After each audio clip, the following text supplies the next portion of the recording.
Parkcast, the UK's original theme park podcast. Welcome back to Parkcast, Park fans. This is your podcast. If you are a theme park fan, you're going to love it here because we're here every week having a bit of a nerdy theme park chat.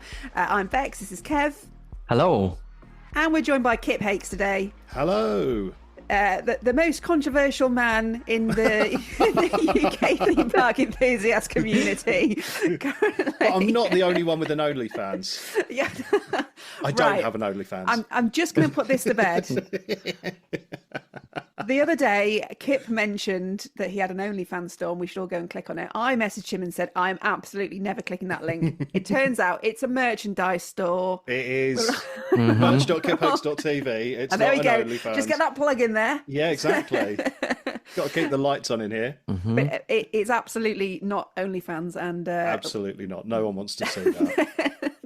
crux of today's episode is what a week in UK theme parks. There's been so much going on. We've got to dissect it. We've got to talk it through. And it's basically, are theme parks even going to survive 2025 at this rate? We're going to be covering Chessington, Blackpool, Oakwood, of course, and some other parks, some other things that have been going on, which are not great news in the UK theme park industry. No, not at all. No. Yeah, obviously Amanda Thompson's part of that. And before we get into it, I just want to give a little plug. On YouTube, someone has uploaded the series of that they made about Pleasure Beach in like the 90s. Oh Amazing. my God. Oh, I love that so much. I love that so much. That was amazing. That was like essential viewing in my household. It's so good. And there's like this park manager called JR, and he's just like, get the bloody thing open. It's like the big one's not running. It's too windy. It's outside its wind limits. Just get it open. There was an episode where like someone put like some soap in the log flume or something, and in it the just river made caves. Yes, that's it. Yeah.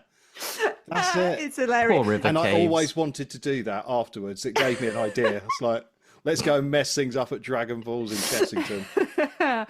It's hilarious. It's honestly, if you want some good viewing over the weekend, and you finish listening to this podcast, obviously, go and watch that. But Amanda Thompson's on it. At the time, Jeffrey's still alive and managing the park. But Amanda is running hot ice.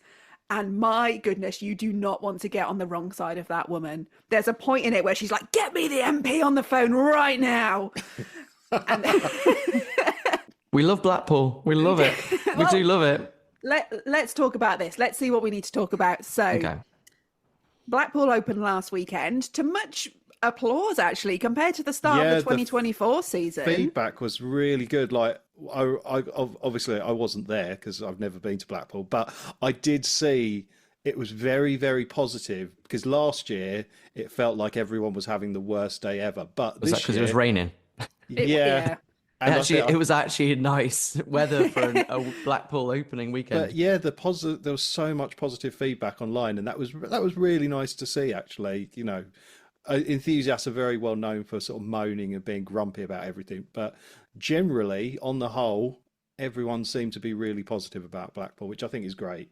I think it definitely helps when the sun's out at Blackpool. A sunny day at Blackpool Pleasure Beach is just unbeatable, really. And everything that was expected to be open was open and seems to be running quite well. I think the only negative was that the big one was on one train and the other train sat in a car park still, literally wheels off, not anywhere near the track. So there was quite a big queue for that. But apart from that, I think everyone Infusion was running on one train as well, actually. Oh yeah, it was, but no one's going on Infusion. But no one's gone. No one needs that. No. Not at our age. So everything was open that was supposed to be open. And it's interesting that actually enthusiasts were so positive about it, because when I watched a lot of those vlogs, it's really striking how much is actually closed.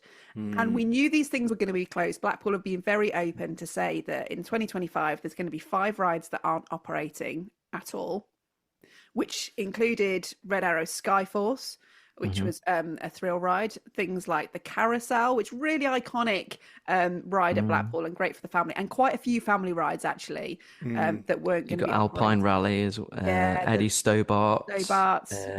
And obviously you've got all the things that were closed, like the Grand Prix was closed, the Dodgems. Well, Grand Prix done. Closed. Got Oh, just literally gone. Yeah, stripped. It's completely stripped empty, now. just apart from Yeah, the they're little selling fountain. parts of it now. Dodgems were shut last season, but they're still there, but obviously not operating. But you also have the Grand National, which they've said isn't going to open. It will reopen, but not right now. It's having some work done.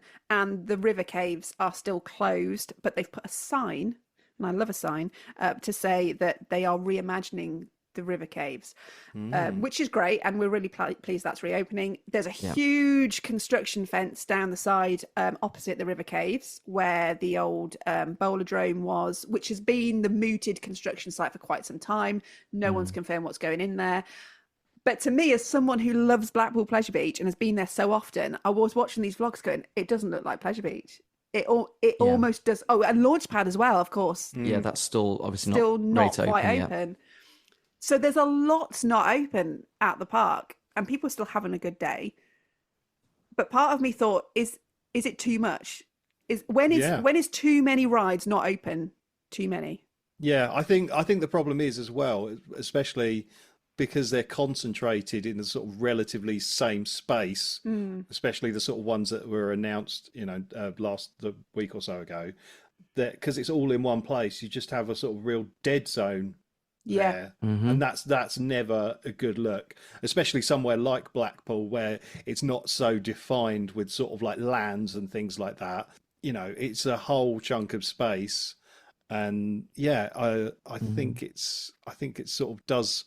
It's not a good look, really. I think if they were sort of had closures dotted around, you wouldn't really notice them as much because you might think, oh, it might be down for maintenance, whatever. Yeah. But when you've just got a whole area that's like a zombie apocalypse has happened, it's not a good look. Part of its charm, Blackpool, is the how the rides do all interlock. Now, my OCD brain can't hack it, but I appreciate it. Everyth's kind of piled on top of it. I know. I'm like, what is this? Every time I'm there, I'm like, but I appreciate there's a beauty and nostalgic feel about Blackpool when you've got rides like the Big Dipper that's like 100 years old, and then the background you've got the big one, you've got Icon as well, and it is just really great. But the problem is when you're then walking around and there's lots of things then not open, it doesn't look as great. And I think part of Blackpool's charm and its atmosphere was all of these rides all running and going at the same time, and you had this great atmosphere with families enjoying those rides, the thrill rides going in the background, and it was great. And I'm really hoping that there's obviously a plan in place. I'm sure Amanda Thompson has a plan and vision in mind of what she wants to do. I wouldn't doubt that for a second. And I think it might just have to be that for the next couple of seasons at Blackpool, there's going to be a few dead spaces. Hopefully that the construction site opposite River Caves will get done sooner rather than later, because that fence is quite intrusive. What was always a nice kind of open walkway ramp down now looks like it's really closed in, which is really you're very weird. Closed in, aren't you? Yeah. And we mentioned that TV series. What really struck me when I was watching that back is just how busy it was. Like all of the walkways were just filled with people all the time. The place was rammed. Obviously you didn't have to pay to get in these days. Yeah, so that's the big problem, I think. I think that's the big sort of problem with it. I think they really, really do. I don't think it'll ever happen, but they really should reconsider that system because Adventure Island in Southend, you can just go in there and wander around, and it's got quite a nice buzz to it, especially on a nice summer's day. You can go in there and buy, candy floss and have some food, and people are spending money, even if they're not buying the wristbands. It's just footfall and getting people amongst it and seeing everything that's going on, and I think that really does and will continue to hurt Blackpool. The interesting thing about the bulk of the ride closures, the ones that which they've said are going to be closed all season, is they are all, like you say, all in the same place, which is kind of to the left hand side of Icon and down towards the big one. The one thing that's kind of in the way still there is Avalanche. I think it's an interesting thought that maybe Avalanche could be not long for this world. And then that whole area there is a huge, huge, huge space for redevelopment. Like you could put a big coaster in there. Yeah, that's what I had that thought as well. I was kind of looking at it and I was like, that is a big chunk of land. Yeah. Yeah. And they've always been really good, Blackpool, at engineering and designing, rides that interlock, because Yeah. that's a big part of what they do. And I'm always impressed, whenever I'm there to, just to think how these people have managed to work out, particularly at like Icon, and then you look at where the footings for the big one is around all these older attractions like the Grand National, all around these bits. I'm like, how did they do this? Yeah, So yeah, it especially when wouldn't you think of the surprise big me. one, how Yeah. how old that is, and they obviously didn't have the computers and stuff they do now. It's an amazing feat of engineering when you think Exactly. about it. You know, So I'm positive in that they'll be able to do something with what they've got. It's just a case of when Waiting. and if. And obviously with what they did with Valhalla, they did a great job reimagining that, which I'd like to think they'll do the same with the River Caves and kind of bring that back and maybe do something, new with it, and not too much new, because I think that's part of its charm again, is it's like one of the oldest, if not the oldest dark ride in the UK. So it'd be a shame to completely change it. But the other thing I noticed, Bex, I don't know if you noticed, but there's a lot of staggered opening times with their rides as well, Yeah. which again impacts today. So I think Valhalla was open from 2 till 5. It was literally open for a think couple it was of like hours, 3 wasn't it? hours Yeah, really, day. really short. Although apparently all the effects were working for at least some people. Some people even got the Ring of Fire, which is like the holy grail of the Valhalla effects. Yes, exactly. Experience. Yeah. It's like, the Ring of Fire. I think I've seen it working twice. But yeah, that was, whether that's just an opening weekend thing, hopefully it is. Hopefully that's not going to be the case for a long time. But you mentioned it the other week, didn't you, about Valhalla, that you should go on it first Go on it thing in the because morning, yeah. most of the effects will be working then, because by Yeah. definition it's not. Whereas Yeah. maybe they've caught on that then you can open it for 3 hours just to guarantee that that's a everything's sweet working. spot. Yeah, possibly. I mean, the good thing for Blackpool is, although you've got these 5 closures, really the only major thrill one is Red Arrow Skyforce, and that does look like it's going, like the planes have been taken off and stuff. Because all the seats are in the shop, aren't they? Yeah, all I think piled I'd up. seen, yeah. Because the other thing you mentioned, Bex, was the to do with obviously being Red Arrows themed, and with it being like an IP, is it just going to be rebranded, do you think? Do you think there's potential that they could just rebrand it to something else? I think if they were going to do that, they'd have done it over the close season. I think it's done. I think it's going. Okay. Yeah. I don't.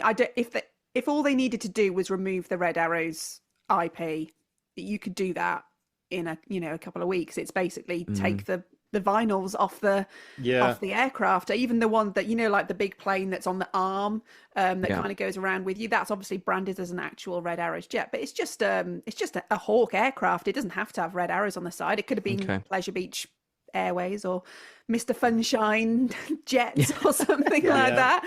Amanda's Airways. Yeah, exactly. And so I don't see any reason why it would be closed if it wasn't going. Yeah, okay, yeah.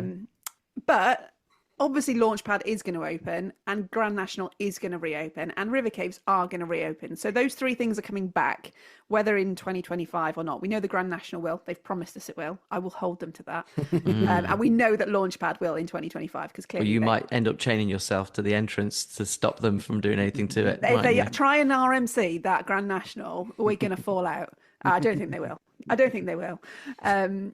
But Famous and last words. Clip this bit just in case. Yeah, for well, future. I'll save it. And River Caves, I don't know if River Caves will open in 2025, but it will come back at some point. I was just thinking, it's a bit of a callback to an old episode, but when we spoke to Glenn, the notable stranger, he did say that he was working on 2 projects for Blackpool. He did. One being Launchpad, and the other one he couldn't talk about. So maybe it's Yeah. River Caves. Maybe. Yes. That True, would be because he did interesting. redid the Valhalla soundtrack, didn't he? Yeah. So another dark ride that You maybe heard it working here on. first. Nice. We will clip this bit. Yeah, damn right. And then I'll be all smug. It's either that or it's the massive gyro swing that's clearly going to go in opposite River Caves. That's gone very quiet, that rumour. It has I gone don't know if quiet. anyone's heard any other rumours, Blackpool-wise. So No, I've literally seen no one talking about it. And the only other thing that's of interest with these rides being closed is the Grand Prix, which we kind of thought, it's being cleared to make way for a ride. But they've stuck a load of landscaping in there. like It's just the grass. little fountain bit now, Yeah. isn't it? That's just left in the middle. That's what I mean, though. So surely if you were going to be putting an attraction in, you would be leveling that area, but instead Yeah. they've kind of made it look nice, which I hope someone's just kind of thought, as a temporary measure, we're going to make it look nice, rather than this is it now, so it's got to be nice forever because we're not sticking anything else in there. That would be a shame, because it's quite a big area. We will see. Amanda Thompson has clearly said there are big changes on the way at Pleasure Beach. She's not told us anything. It's just, I think it's a shock as an enthusiast when you hear that 5 rides are closing plus 3 are not going to be opening on opening day. That's 8 rides at a relatively small park. It's quite a lot to be missing from a lineup, which brings us neatly on to Chessington, which who have in a similar vein this week announced, well, almost the same. You totted this up, didn't you, Kip, about how many rides are actually going to be closed? Yeah, I think it's sort of, when you think about rides and attractions, it's sort of like 7 or 8-ish, depending how you count it. Oh, Yeah. right, okay. And that is a fair old chunk. I mean, I did obviously include Scorpion Express in that count, which didn't ever reopen after the fire it had. It's a lot. I think it's probably one of the worst planned sort of theme park based things for many, many years. I understand that they're very clearly trying to ramp Chessington up so it's almost Universal Studios ready. Yeah. You know, that's it, where they seem to be throwing everything at, but it's just meaning that we're going to have a terrible year this year and a less terrible year next year at Chessington. But, you know, they're very excitedly announcing that all these cool things are coming, but the entrance prices are still exactly the same. Yeah. And that is what's really frustrating. You know, they're giving you a lot less. It's not like 1 or 2 rides are closed, or 1 area is closed. The 2 areas of the park are going to be closed. Yeah. Wild Asia's closing and Mexicana's closing. Yeah, Mexicana has 2025. sort of been demolished as we speak. You know, Scorpion Express has gone and everything's been smashed down there. And they've relocated. Rattlesnake's still open though, isn't it? Yeah, Kip? Rattlesnake's staying there. That's not going. I mean, I did originally think that was where the Minecraft stuff was going, because you know, Minecraft, you've got a minecart ride. Yeah. That very could true. do with a simple retheme, and boom, but it seems I've seen people discuss that area, the Mexicana area becoming like something Paw Patrol themed. I don't know how true that is. Yeah, I've heard That's that the one. rumour, isn't it? It's just a really, really depressing looking year for Chessington. You're a big Chessington fan, aren't you? Oh You've God, loved yeah, Chessington forever. yeah. And it's also a bit of a pain in the butt with Chessington, because that is in the ULEZ zone. So for those of you who is it? aren't around London, yeah, there's basically a sort of anti-pollution zone, and you have to pay £12 to go into that zone. And so my car, which is it's not that old, but I have to pay £12 to go to Chessington in my car, and that will affect families, because you know, not everyone's got newer cars and not everyone's got ULEZ compliance. But yeah, Chessington is the only one that's affected by that. Legoland Windsor and Thorpe Park are absolutely fine, but Chessington is just in the ULEZ zone, so people will have to add another £12 onto their trip. And also, if you stay in the hotel, you have to add £24 onto your trip, because you'll be going there one day. Wow, yeah, of course. And then you'll be coming back another day. So Chessington have got a bit of a sort of uphill struggle with that anyway. But when you start sort of totting it up as a family, and you go, there's like sort of, I don't know, it's sort of, I think it's between like a quarter to a third of rides closed, rides and attractions gone. That's not good. I know you did a video on TikTok about it, and I did one as well. And I think both of us got a few comments from people who are saying, well, what's the big deal? Like, Mexicana's closing, but you're not losing any rides. And obviously they need to redevelop it. And it's not really the point. I mean, if you're not a roller coaster enthusiast, Scorpion Express to you is a roller coaster at Chessington, and you don't know if that's going to reopen or not. The fact that it stood there makes you probably think at some point that ride is going to reopen. It's exactly. now clear that it's not, and it's not just about the rides, really. You know, you had the children's zoo area over there, which I know they've said the animals are safe. So the goats are all right. they're fine. Save the goats.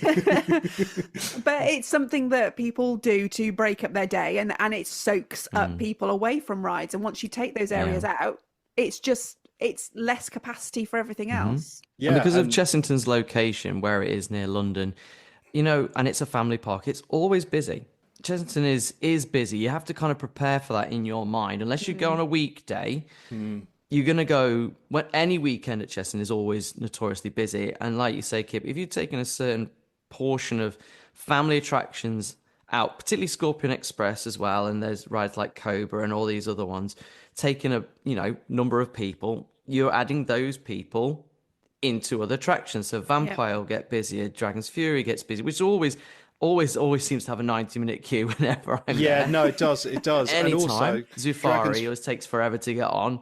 You're gonna make, like, this is the point, isn't it? Saying that yes, okay, maybe it's not much of a big deal and the ride you're losing, but then what you're doing is your experience at Chessington is gonna be probably tricky to manage because of the amount of people.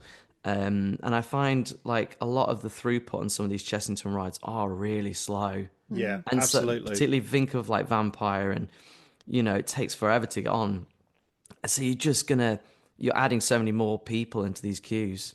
Yeah, I think the thing is, I completely understand that theme parks need to develop and things have to close so new things can come in. But I think it's just particularly poor planning that you've got Mexicana and Wild Asia sort of being closed this year, and then next year the new land where Mexicana stood will open, and I think the bus ride from Wild Asia is going to be moving to there, and I think there's going to be a small coaster and a couple of other smaller rides, so that's good. So next year there'll be more stuff open, but again Wild Asia will still be closed. It really feels like they should have just left a year's buffer in it and kept Wild Asia open while the stuff was going on, because ultimately at the moment, especially with Scorpion Express closed, you don't really miss Mexicana.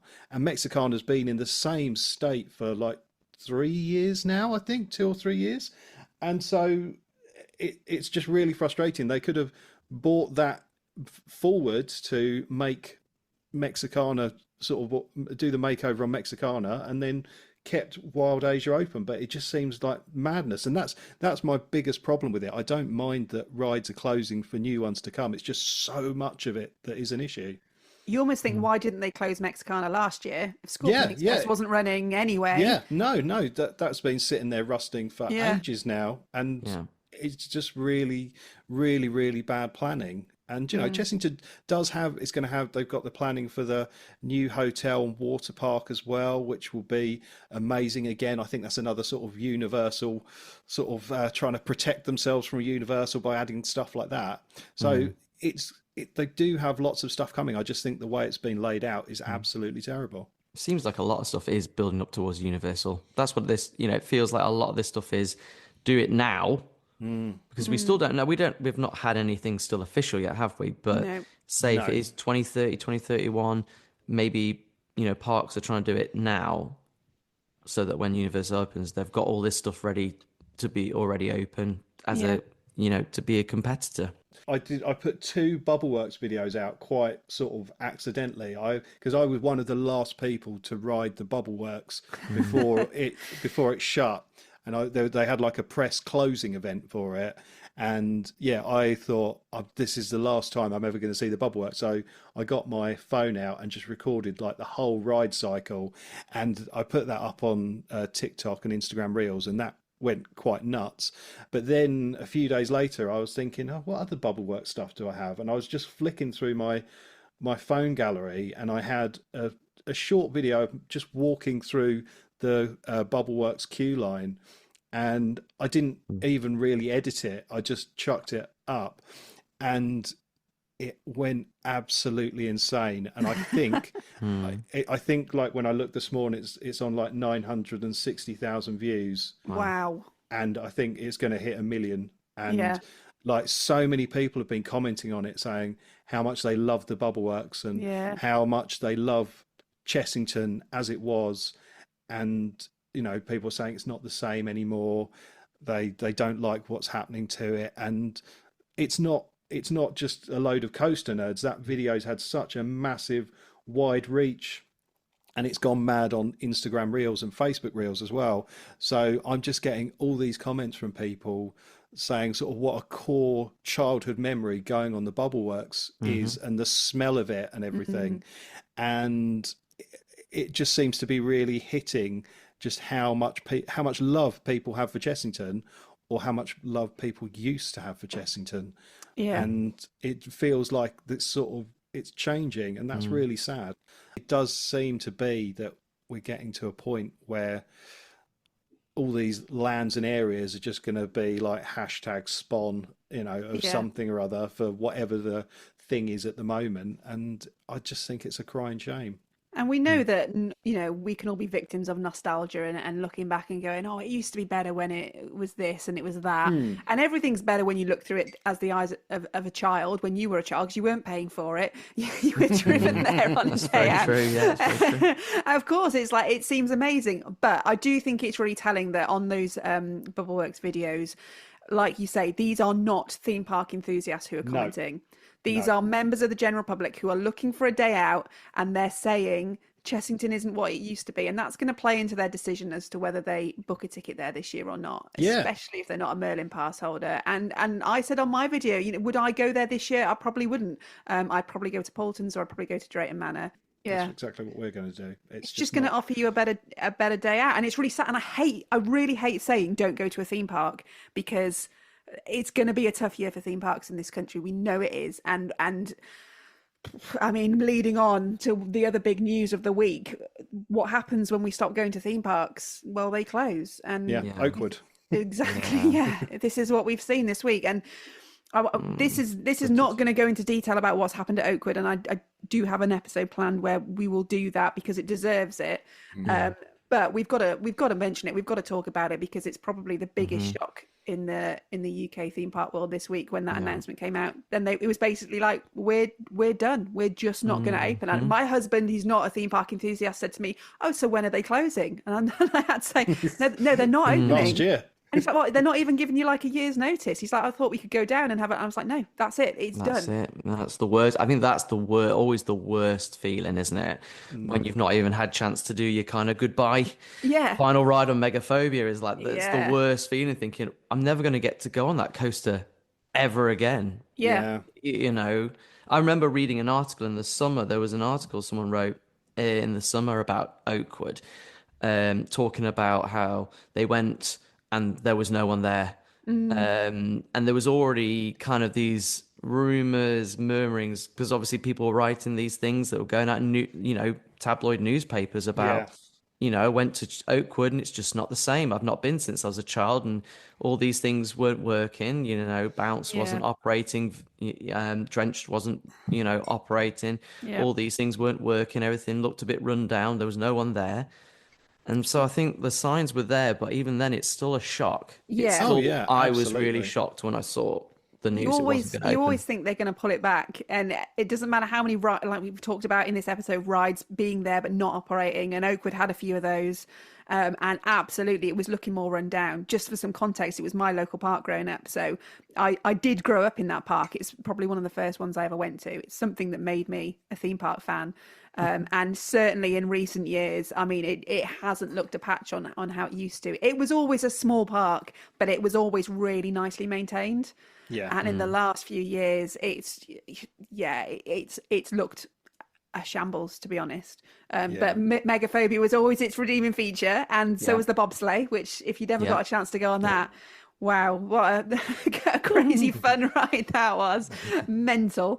And waterfall, where you literally sit on a plastic tea tray and throw yourself down an almost vertical water slide and attempt to not fall in backwards at the bottom.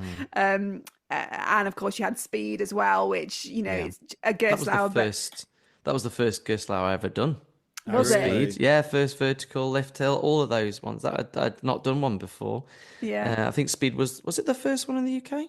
I think it I've was. got a feeling it was. Yeah, I think it was. Yeah, I think it was. I'm sure will get relocated to one of the other Aspro parks, because that is fairly simple to chop up and move. Yeah, someone messaged me the other day saying what they're going to do with Megaphobia. I said, well, the problem is like, whereas like speed, because it's a steel coaster, is probably very easy to relocate. Yeah. Wooden coaster is just, I think it's just too difficult to It's be able to do that. That's There's going to no be way you can do firewood, it. unfortunately. Oh, don't say that. No, it's so sad, and also like the whole sort of thing about them doing all that work and spending so much money on it, and it's just for nothing, and it's so sad. And I never went to Oakwood. I was telling Bex during the week that it's the theme park that I've seen the most, but never actually gone to, because I used to go to Bluestone, which is like a sort of almost like a Centre Parks place, and it's literally next door to it. Yeah. And so I've been there lots of times, but I used to go there in the winter because, you know, it's nice to be in a sort of cabin and drink coffee and look out the window and see all the beautiful views and stuff like that, and just sort of be huddled up. And yeah, I went so close to Oakwood so many times that I was just like, oh, I'll get there eventually, and I never did. And it's a shame, but people have been sort of saying that because the people who own Bluestone used to own Oakwood. McNamara's, and there has been, you know, I've seen several people online going, oh well, apparently they're trying to get it back and whatnot. I don't know if that's true. I don't know if that's going to be possible. I mean, it would make sense in so many ways, but also make no sense in so many other ways, because they sold it for a reason. I said to my brother, who goes to Bluestone a lot, how nice would it be if Megaphobia kind of became a paid for attraction annex, because Megaphobia is literally the closest bit to Bluestone as well. You could literally walk across if they were, you know, part of the same company. But yeah, all the maintenance that would need to be maintained to keep that coaster going, just for that, I can't see it. I honestly, wishful thinking wants it to happen. But the rational part of my brain says it's gone and it's done. It's really sad, and it's sad for the industry that it's going this way. Obviously now they've cited that it's sort of economic pressures. They've kind of blamed the national insurance increase and the minimum wage increase and all of that. I'm not really buying that. No. Like I said, this park's been going downhill for years. It's not been invested in for years. It's not really been invested in since the McNamara sold it, to be fair. And I think, you know, a lot of people who've loved that park noticed a very rapid decline after they let it go. But it's not easy at the moment economically for anyone anywhere, and theme parks are going to feel the brunt of that, and they're going to feel it because if we have less money to spend, generally a theme park isn't necessarily going to be a priority. No, and also if you've sort of seen negative reviews and things and people saying, well, it's ghost town, it's not worth it, if you've only got 1 or 2 trips as a family per year, you're going to be really paying attention to what's important to you and what's going to give you the best day out for your money. And that's why I'm sort of slightly concerned about Chessington doing what they're doing, because I guess in some ways we're not helping things by being down about it, but equally I would hate for someone to sort of go, oh well, I've just got 1 trip, let me go to Chessington. Oh, that was a bit rubbish. Yeah, you know, it's really, you have to sort of weigh these things up very carefully. We'll go back because we do. It's part of what we love about it. I'll go back to Chessington. I'll go back to Blackpool. No problem. The problem is that's because I enjoy it. Like you say, if you know, general public and you want to go, you're going to pick and choose, aren't you, where you want to go? You're going to go to places that, you know, things aren't open and not running properly. Probably not going to. It's different for us, but, you know, other, you know, general public who aren't enthusiasts and crazy about it as we are, they'll see it differently. It'd be wrong of us to sit here and pretend everything's great. And it's like, no, go to Chessington. You have an amazing day out at Chessington. And you'll probably have a semi-good day out at Chessington. But would you have had a better day out elsewhere? And that's it. And, you know, we like to be very honest here and say if something, it's just giving the information, really, isn't it? Look, this is the state of play currently. Mm-hmm. Make your own decision as to whether you want to go to that park or not. But you do need to be aware that this is happening. And I think that was the case with Oakwood. You know, a lot of enthusiasts have come out recently, you know, in the last couple of years and said, oh, it's not looking great. However, well, the one thing that was always maintained was Megaphobia was still a great coaster, and it was still worth going down for. Definitely one of the best wooden coasters in the UK, if not the best. And actually, John Wardley got to build his wooden coaster after trying to do it at Alton Towers for so many years, and then He got to build it at Oakwood of all places, and completely changed that park around. Yeah. And The reason why I went was was for it? that Woody. Yeah. And it's quite a long way for you from where Well, you were. I lived in Aberystwyth for 5 years. Oh, did you? In Sorry Wales, about yeah. No, I know. Well, I studied there for 3 years at uni. And then 2 years working there, and then closest theme park. I was Yeah. from Derby originally, so Alton Towers was always my closest. But then living in Wales for 5 years, I got to go to Oakwood because that was then my closest theme park. And but other than that, I'd go back because of that wooden coaster because it was amazing. Not Vertigo, the Skyflyer. Definitely not Vertigo. I did Vertigo once. I've got a video, an actual VHS somewhere of me on it. Nice. Oh, really? Never again. Wow. Yeah, never again. Wow. For someone Yeah, who I think I hates did it heights, once. it was a very poor decision. I think the biggest shame about Oakwood, apart from the loss of megaphobia for us as enthusiasts, is the hole that it's going to leave in Pembrokeshire as well. Because West Wales is very tourism driven. I lived there for a couple of years as well. I was lucky enough to live there. My first job in radio was at Radio Pembrokeshire, and I lived in Narberth. And it's going to leave a massive hole in that community. So many people were employed there. So many people have been employed there and used it as their first job to then go on to do other things. And it's gonna leave a massive, massive hole, whatever happens there, unless it gets bought out again by the McNamara's. I can't see it happening. Yeah. And this is what theme parks will do if they close. They're going to leave massive holes. So there was just another interesting story this week, and it's about a very small park called Wicksteed, where again they are facing similar pressures, and their owner has set up a Just Giving page for a sponsored run to raise money for the park. That's the state that it's in. That does feel really bleak, doesn't it? And it's a small, obviously family sort of charitable owned park. Yeah. And that's where we're going. And we've got to hope that amusement parks and theme parks are going to survive because it's what we love. But it's hard. 2025 is going to be hard. So I think it's trying to encourage people to still go then, isn't it? Like we're saying, it's catch-22, isn't it? We're like, you might not get the best day out at Chessington. Or go support your, family local parks. Yeah, I think support them and make a day out at them. Definitely. If you can support your local parks, they're generally fairly good value. Oakwood was getting a bit ridiculous towards the end, which I think didn't help. But generally, if you compare it to the price of going to a Merlin park, obviously your attractions are on a much smaller scale, but it's a good fun day out, and you will be supporting them to keep going. And it's spending time with friends and family. I think a lot of these, like we're saying, when you go to a theme park. So if I go to Blackpool, I know there's certain things going to be closed, but I've got to make the most of the time I'm there. It's who I'm with.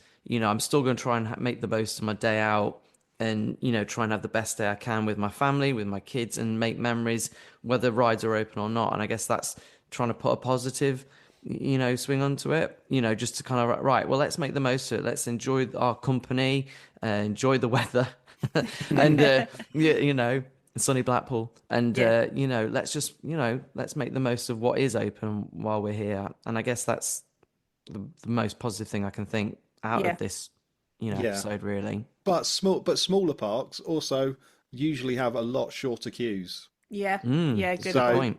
When I last went to Pleasurewood Hills, I was just gobsmacked at how short the queues were. It was when they were running an event that weekend as well. So I was expecting it to be heaving and really busy, and it was actually sort of fairly busy, but they were just smashing through the queues. There was you'd maybe have to wait like 1, maybe 2 ride cycles for something.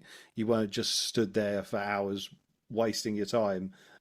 I felt when I went there that, like last time, I really had a good day out because I was getting on rides, I was having a nice time, and yeah, it was just the perfect day out, really. And we've got to remember there's a reason we all got into this hobby and we became enthusiasts, and it is through a love of being at parks and going on rides. And actually, you know, rides were not that extreme when we were younger, and we had amazing days out, and we love parks for what they were. And as always, this whole episode is not a negative, things are terrible, theme parks are rubbish, blah, blah, blah. That's not what we're saying at all. No, We not love at all. theme parks. I'm We looking want them forward to to going do to well. Polton's as well. Looking forward Yep. to new dark ride at Polton's. Ghost of the Manor looks really good. They're doing a really good job down there. So, you know, positive wise, that park looking really good. Yeah. I feel like they're Again, going to have a you know, really good year, actually. I think Polton's are absolutely going to smash it this year. Yeah. The sort of, they're doing the content creator day that I'm going to in May, and I think that's a really canny idea with them sort of getting people out there, and it's not just your big people with huge followings. They've got smaller micro influencers, I think the term is, and so that's really pushing a message out, and I think they are really going to fly this year. I think that they're going to fill the sort of hole that Chessington is leaving. Maybe, obviously it's a different part of the country, but I think if you're a family, that's somewhere that you should definitely be looking at. Yeah. Yeah, and it goes to show that even in these tough times, there are parks still doing well, Yes. and still investing, and yeah, go and this summer and go and have a great day out. I think that's the message, and we will focus on Oakwood in a future episode. Let us know what you think. Are too many closures happening in the UK? Were you shocked to hear the news about Oakwood this week? You can drop us a comment and let us know. We're always on our socials as well. Come and join us over there, and give us a little like, and if you subscribe, you're going to get a notification whenever we release our next episode. For now, though, we've been Parkcast. Parkcast. The UK's original theme park podcast.